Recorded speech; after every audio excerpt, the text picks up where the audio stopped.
Story 1. We each entered the relationship with shared custody of a child from previous relationships.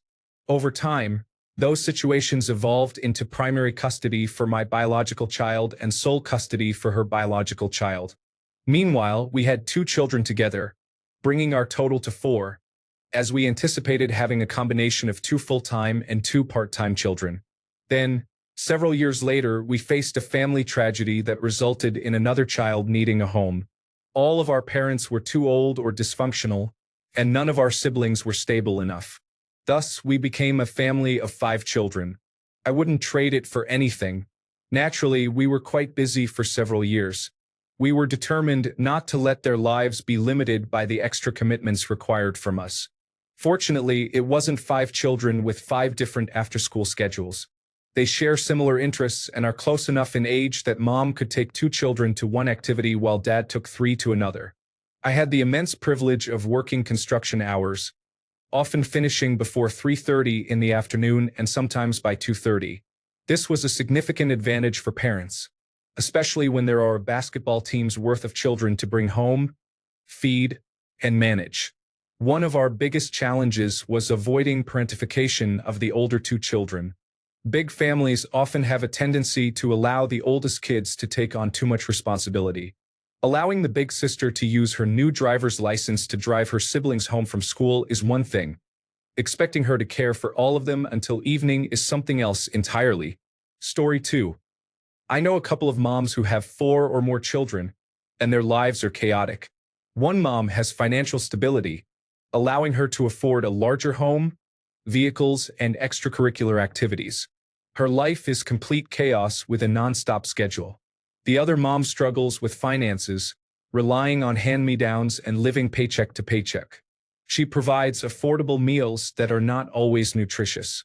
They manage, but rarely leave home, and the kids share rooms and often argue. I believe a home reflects what you make of it, but having financial resources certainly makes it easier, not just for convenience but also for necessities. Story 3. Between my wife and me, we have 11 children. 3 from my previous marriage and 8 from hers.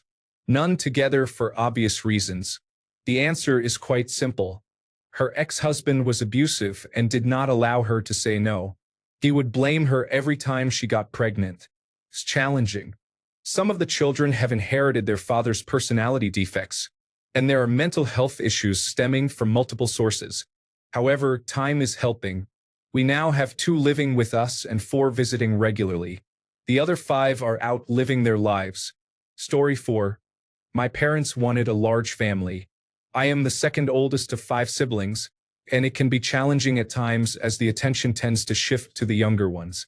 However, it is great when we are teenagers and young adults, as it is never boring. My siblings and I were raised close, which fostered strong bonds among us. I emerged from that experience with an appreciation for solitude. Story 5. With our adoptive children, we have 5, plus we are foster parents. Why this many? We were open to life in various ways, including fostering and adopting. It's organized chaos. It's like there's a plan but multiple ways to achieve it. Think of a complex web of interconnections. Like breakfast, I want everyone to have a healthy meal together at the table. I make eggs and toast. But one child might prefer leftovers from dinner because they don't like eggs today, even though they ate them yesterday. One is feeling overstimulated, so they want to eat alone in the kitchen, and another isn't hungry yet but wants to take breakfast to go as we run errands. The egg casserole isn't portable and they don't want cereal, so we compromise on yogurt and a granola bar. It's unpredictable and fluid. It's a constant cycle of organization, cleaning, hugs, laughter, squabbles, annoyances, triaging, simplifying, and hard work. It's a lot of stress for the few moments when I am buried in 5 kids watching a movie with me, or the moment I check in and see they are all asleep while I clean the kitchen and my husband vacuums a day's worth of crumbs. There is peace with all my treasures safe and asleep. This past weekend, I was driving us home from a day trip late at night, and they were all asleep. My husband was napping in the passenger seat, and I thought about how nice it was to all be together. How many moments are we truly happy and content in life? Since we had our children, I experience more of those moments. I sit down at a table full of happy faces during a holiday meal, with all the conversations happening at once, and it makes it all worth it. I love my kids and would love more. It lasts just a moment. A year goes by so fast. One day they will be out living their own lives and not all at the house and table with me. But oh, during the years I do have with them, I've never been as happy as I am as a mom and wife. Story 6. My grandmother had 16 children, 11 of whom were girls. They lived on a farm in the past. My dad says one of his sisters was born in the living room behind the piano. Story 7. As the second oldest of 6 children, having that many siblings definitely puts a strain on the oldest kids. The older children often have to grow up quickly to compensate for a parent's inability to care for 6 kids at once. Suddenly, the older kids are also taking on a parenting role for the younger ones, and since they are more mature, parents may start to share their struggles with them. This can lead the older children to feel responsible for the family's hardships, like when their single mother struggles to afford basic necessities. They can feel like a burden, and because they are older, they often receive less attention from parents who are focused on the younger kids. As a result, older children may find coping mechanisms that are not healthy. Parents may start to express frustration at the older kids, who once seemed perfect, because they now appear irresponsible and self-centered. Now, as a 23-year-old married woman with no children, my parents often ask me what happened to the daughter they once viewed as an angel. They remark on my interest in women's rights and my willingness to speak out against traditional expectations of being a perfect wife and mother. This reflects my relationship with my mother. I love her, but I believe that if you cannot afford to be a stay-at-home parent, it's best not to have that many children. It ultimately hurts the children in the long run. As my younger siblings are growing up, they are facing many issues, but I can only share my perspective as the second oldest child. It's critical not to live beyond your means. Having children requires time, love, patience, and financial resources. If you don't have enough of these for 6 kids, then it may be wise not to pursue that path. Most people can barely handle 2 as it is. Story 8. We have 6 children. We wanted a big family when we got married, but having that first child was a shock due to the amount of work involved. When we had our second child, it was a lot of work in different ways, requiring a lot of juggling and balancing. Then we had a third child, and the workload increased since we were outnumbered. With the fourth, it didn't feel like that much more work. By the time we had our fifth, it just didn't seem as hard anymore. Now our 6th child is 2 years old, and the oldest is almost 14. Some things are challenging, like getting 6 kids ready to leave for school, which can be chaotic. Sometimes, the older ones require even more attention. We also can't fit everyone into one hotel room, and when 3 kids ask me a question simultaneously, it can be overwhelming. Additionally, there's a lot of laundry to manage. On the bright side, there are many rewarding moments. Yesterday, we played mushroom ball outside, and we had enough players for a decent game.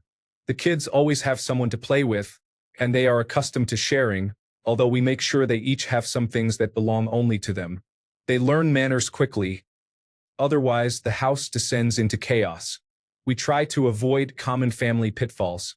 None of our kids have to babysit unless it's an emergency, although the older ones enjoy it and often ask to do so.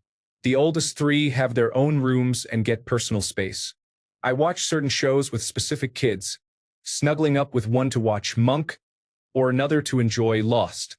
We aren't wealthy, but we also aren't struggling financially. The kids receive some new clothes, but mostly used items. They participate in occasional sports and clubs, but not all the time. I hope none of them feel truly deprived, and I am fine with them not getting everything they want. Story 9. Questionable choices mostly. I didn't intend to have a large family, but I had triplets in my second pregnancy, so it became instantly big. I now have 10 children, as I have repartnered with a man who has 4 children. I have had 7 live births, but 1 passed away from sudden infant death syndrome in infancy. Between us, our kids are all of similar ages. 16, 16, 15, 15, 15, 14, 12, 11, 10, and 8. We have been together for 4 years. The kids refer to one another as siblings and do not differentiate, while they call us mom and dad or parent if they are being difficult. We have full custody of 8 of the children, with my youngest on a 50-50th arrangement and my second youngest spending most weekends with his dad. We are fortunate to own a large 2-story home, and only our 2 eldest have their own rooms. One lives in a granny flat on the property. The rest share a room. The only pairing that has issues are my 2 biological children who share a room and have frequent arguments. Now it's not so hard. I genuinely enjoy who they are and share many interests with my kids. I am in my mid-30s and my husband is in his late 30s. So we have been able to attend music festivals with the older kids. We are teaching one of my sons to drive and supporting another in developing independent living skills due to a complex severe disability. 4 of the 6 teenagers work and are thriving. The kids have busy social lives and play sports, which is challenging with 2 parents. Financially, money is always tight, but we get by and the kids do not miss out. Our eldest 5 have their own incomes and are great at budgeting. The eldest boy has even bought his own car.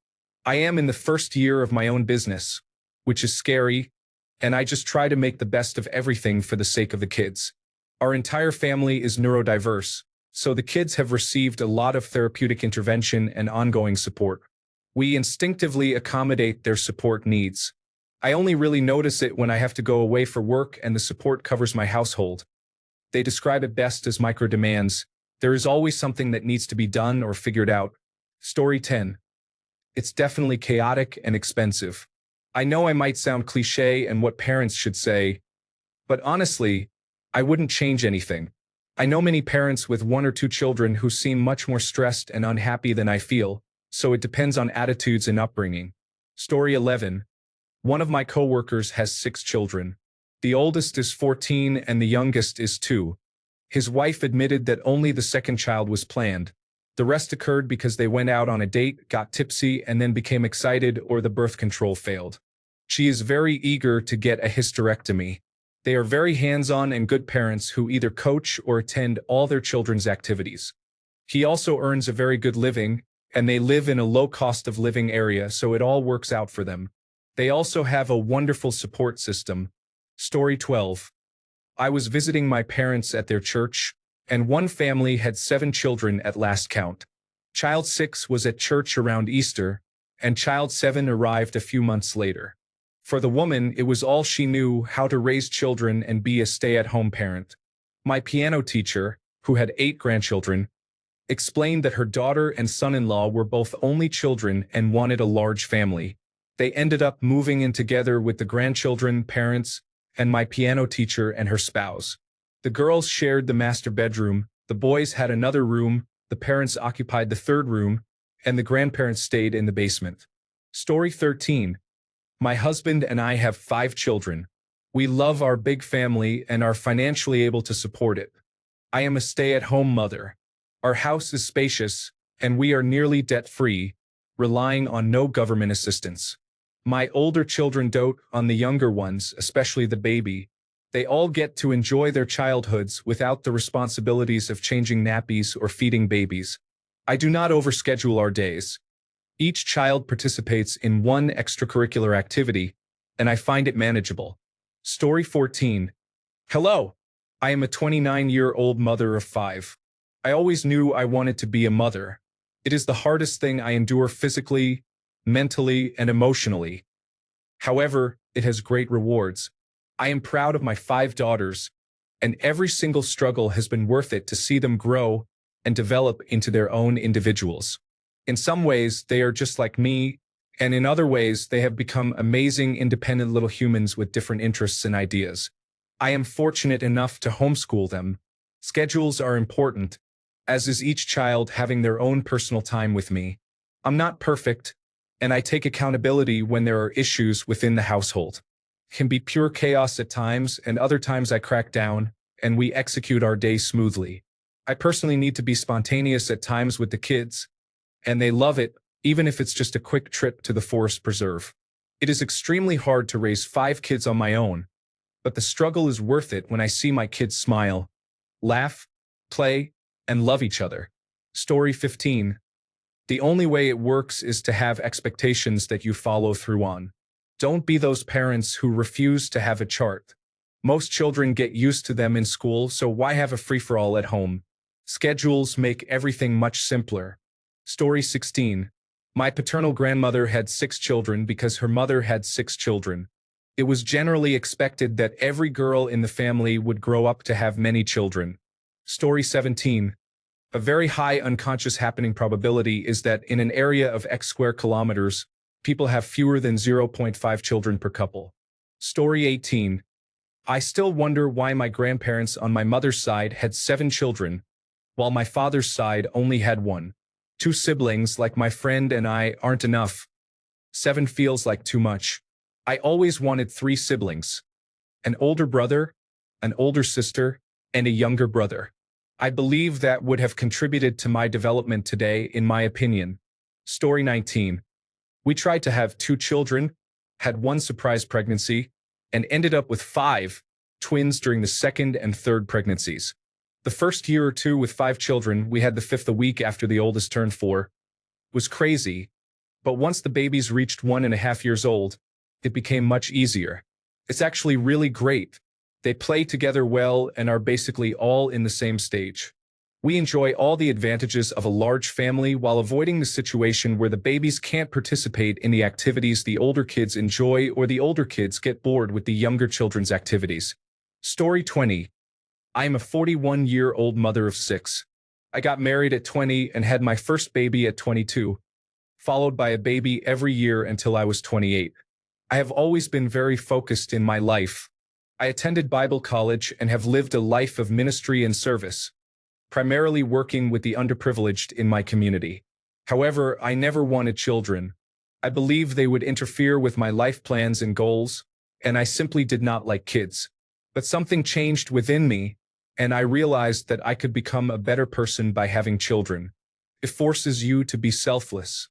I homeschooled them when they were young, raised them well, and now I have 6 remarkable teenagers. They are smart, funny, and each has distinct personalities. I am having so much fun because we can do things together and have meaningful conversations. Although it was chaotic when they were little, I enjoyed it.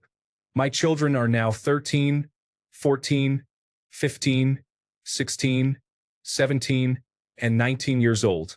Because I was young when I got married and had children, I am now only 41 and feeling amazing. I have energy and am in the best shape of my life. My children are all self-sufficient enough that I can pursue my interests. I am a singer, a volunteer firefighter, and still very active in my community. My husband and I love to travel. Life is truly wonderful, and I attribute it to following God and striving to be a good person. Story 21. I have had 4 children, but 1 passed away in 2023. If I ever get married again, I would consider in vitro fertilization for another child or more. It is chaotic with 3 children, especially while navigating grief, post-traumatic stress disorder, and depression. I also work 50 to 70 hours a week to support us, which is more than enough. I enjoy it because it allows us to take vacations. Story 22. I had 2 boys, then a girl, tried for another girl, got a boy, and kept trying until I could no longer. I'm getting a bit old now, but I wouldn't change a thing. Thanks a bunch for sticking around till the end of the video. Remember to subscribe, and until next time, stay awesome and goodbye.